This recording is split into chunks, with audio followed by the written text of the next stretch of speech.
In this video, we're going to look at projections of vectors, and that's going to tie back to the dot product in short order. Here's how we define a projection. First of all, we need two vectors. So let's be careful here and note that we have the A vector is this entire vector from the root here all the way to the end of the arrow. And then we have a second vector, which is B, and that vector points in some other direction. The idea of the projection can be thought of as sort of a shadow where we have light shining down, and the shadow that is placed by the vector B onto the vector A in a perpendicular manner. So this shadow is perpendicular to the vector A. That gives a new vector, this vector in red here, back to the base, that we call the projection of B onto A. So let's write that out. The projection of B, that'll be the one on the main line, onto A. And what do we note about that vector? It is in the same direction. The projection is in the same direction as A.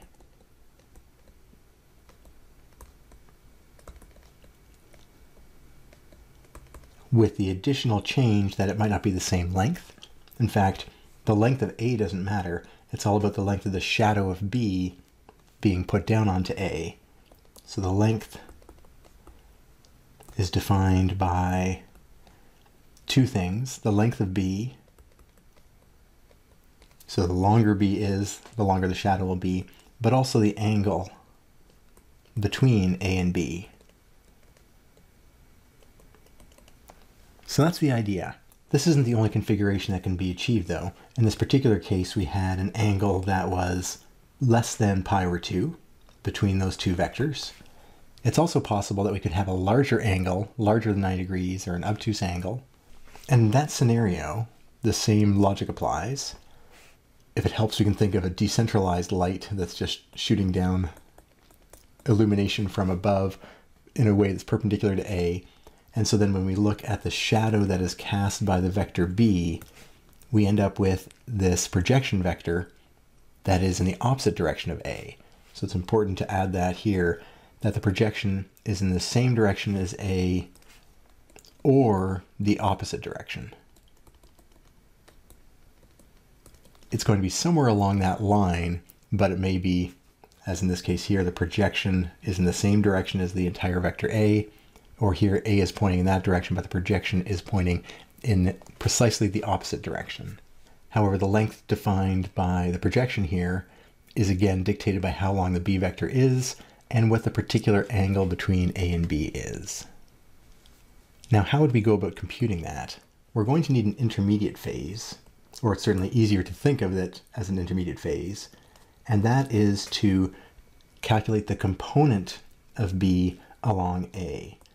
And this is what we're going to call the scalar projection. Notice that this projection is a vector. We're talking about the red vector here or the red vector here. However, it might be helpful for us to simply capture the length. How long is this projected vector in red here?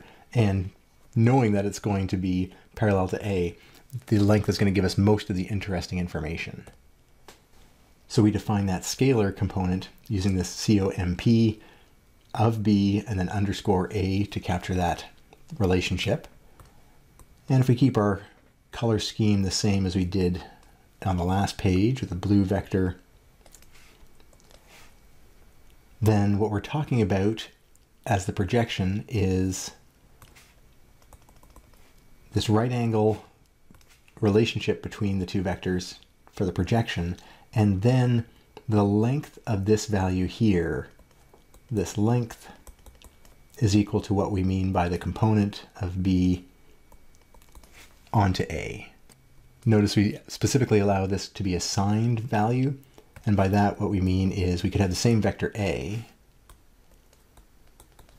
but the vector B might be pointing back in the other direction a little bit, and so the projection, this length here, would be a negative component. We're going to allow that to be possible. Well, how do we go about computing that? Well, what we're looking for is this length here, but because we have a right angle involved and we have the vector b here, what we can see is we have a right angle triangle, and right away what we have is the cos of the angle is going to equal our component of b in the direction of a, that's the side length here, divided by the hypotenuse, which is the length of b. And so we have that relationship, and I can solve for the component value.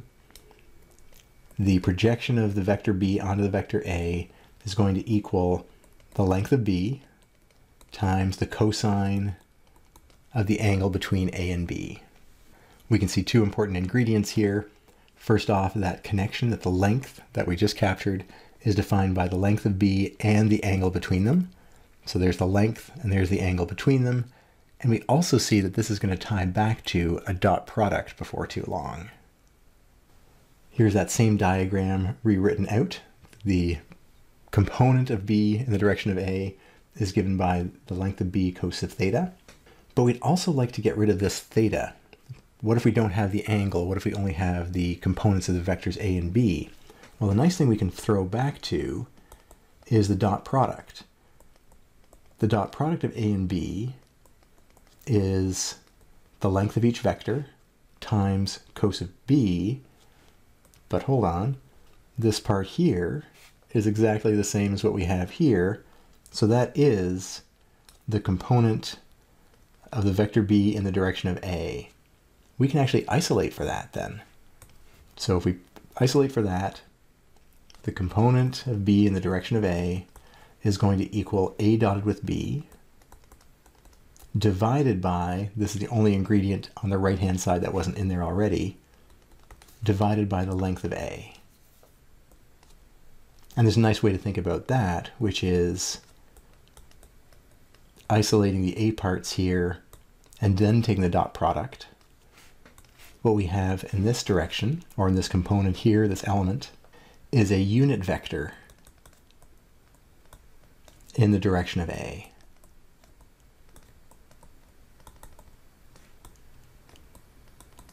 So we can think of taking this a vector, whatever its length is, making it length 1, and then taking a dot product with b. And that will capture how far along the vector b is in absolute terms along the direction of a. Here's that result summarized. We can also take it one step further and go back to our original question, which is the projection of b onto a. And just reminding us again, if we have our a vector and we have the b vector related to that, then the projection is this exact, or non-scalar but vector quantity. That's our projection of the b vector onto the a vector.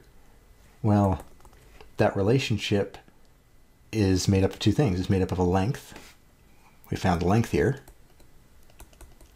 And it's made up of a direction. Well, it's going to be in the same direction as a, so we take that, but we don't want to be affected by how long a is. If a is a 10 long vector, we don't want that to play a role.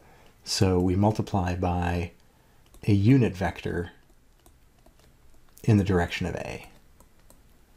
So a second layer of unit vectors playing a role here. This is a length, which is equal to that component